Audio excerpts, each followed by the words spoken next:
Based on what Trump had said during his campaign, there are both economic as well as geopolitical issues at stake here.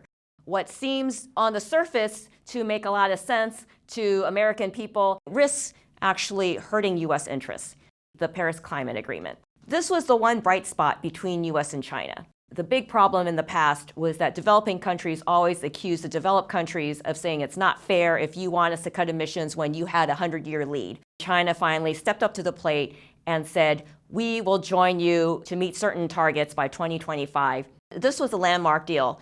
For Trump to basically say that he was going to not abide by it would be truly a disaster for the world, and not just for US or China. China has already basically said that they will go forward and honor the agreement whether or not the US decides to stay in it. But Trump should realize that by backing out, it not only hurts relations with China, it also sends to the rest of the world is that we want to game the system, we want to freeload, you guys are going to pay extra to do clean energy and we don't care, we'll stick with dirty energy.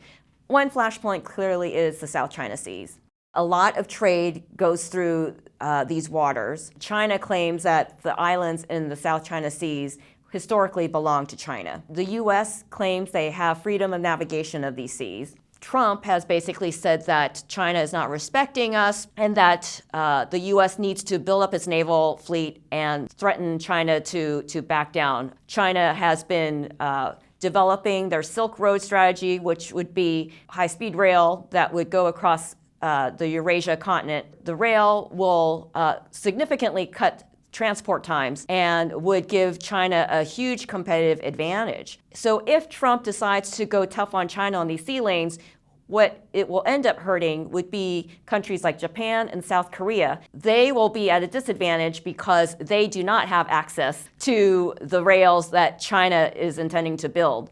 Trump talks about fixing American infrastructure. What he should realize is that he has a lot he can learn from China. Trump would be wise to create a bilateral investment treaty with China that invites Chinese capital into the US, create jobs, upgrade our infrastructure to make things much more efficient. Exactly what the Chinese did.